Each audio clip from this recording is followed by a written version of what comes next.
Entering the house. Narrator. The front door creaked open like it hadn't been touched in years. Inside, dust floated like ghosts in the flashlight beams. The air was thick, too thick to breathe. The house was deathly silent, yet every step echoed like it was being heard by something unseen. Why is it so cold in here? It's not just cold, it's watching us. The walls were wet, the ceiling dripped, a smell of iron and mold filled the air. Then Zara found the door to the basement. It was red, not painted, stained. 4-6 the stairs begin.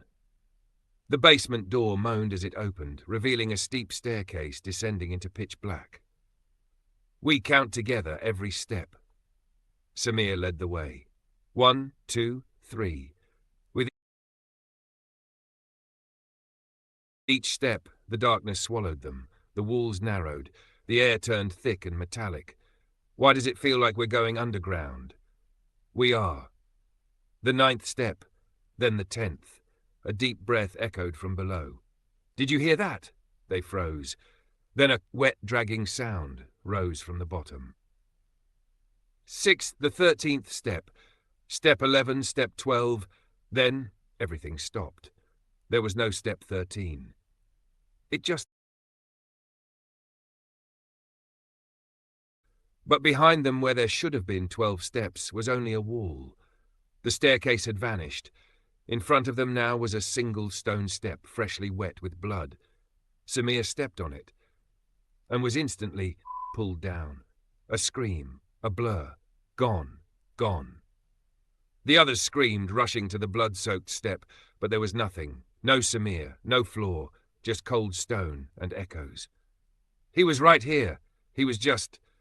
Then a whisper, a voice they all recognized. Don't come, she's here. And then laughter. Twisted, inhuman, female, the fog thickened, swallowing their flashlights.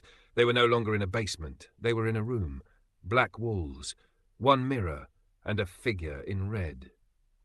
The Red Widows! She stood perfectly still.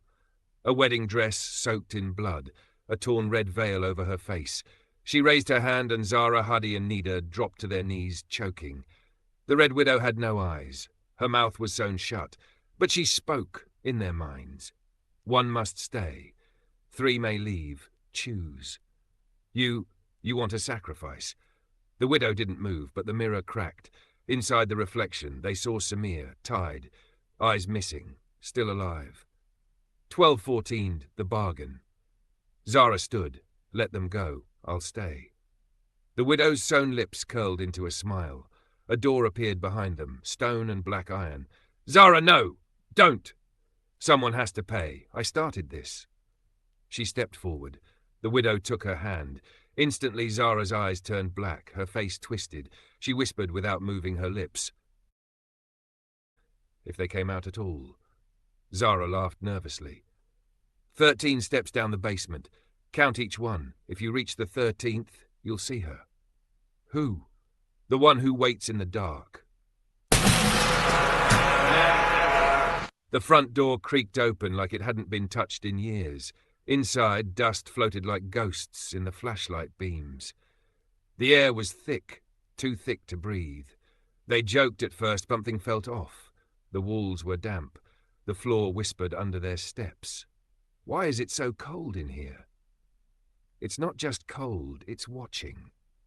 Then they found the basement door. It was red, not painted, stained. The stairs begin. The basement door moaned open, revealing a steep, narrow staircase disappearing into darkness. Count each step. 1, 2, 3. The wood groaned with each footfall. Cobwebs brushed their faces. The temperature dropped with every step. Huddy, feels like we're going 6 feet under. We are. 9, 10, 11. Then they heard it. A dragging sound beneath the steps. Something moving. 6, 13th step. Narrator. 12 steps. Then nothing. There's no 13th step. They turned, but the staircase behind them was gone. And in front of them, one more step appeared. Stone. Wet, dripping with blood. Samir stepped on it and vanished. One blink. Gone. His scream echoed in reverse, like time had unravelled. They shouted his name. Nothing answered, except their own voices, bouncing like whispers across the void. Then a sound. Don't follow. She's here. A figure stood in the mist. Tall, still, a red wedding gown, a black veil. The Red Widow. Her mouth was sewn shut, but they could hear her voice. In their minds. They dropped to their knees, paralyzed by fear. The widow didn't walk, she floated. She lifted a finger. A mirror appeared behind them. Inside it, bound, bleeding, eyes removed. Widow, one must stay. 3 may leave. Choose. You want a sacrifice. Cracks slithered across the mirror. The floor beneath them pulsed. Choose, or stay forever. Ha! 12, 14. The bargain. Zara stood up. I'll stay. Let them go. The widow twitched, then smiled beneath her veil. A door appeared behind them. Hardy and Nita escaped sobbing. Zara stayed, eyes wide, frozen. As the door slammed shut, Nita turned for one last look. Zara was laughing, but not with her voice. 14, the final step. Years passed. No one spoke of the Red Widow again, but sometimes kids dared each other near the old house, and if they went to the basement, they found Zara waiting at the 13th step, her eyes sewn shut, smiling. The end.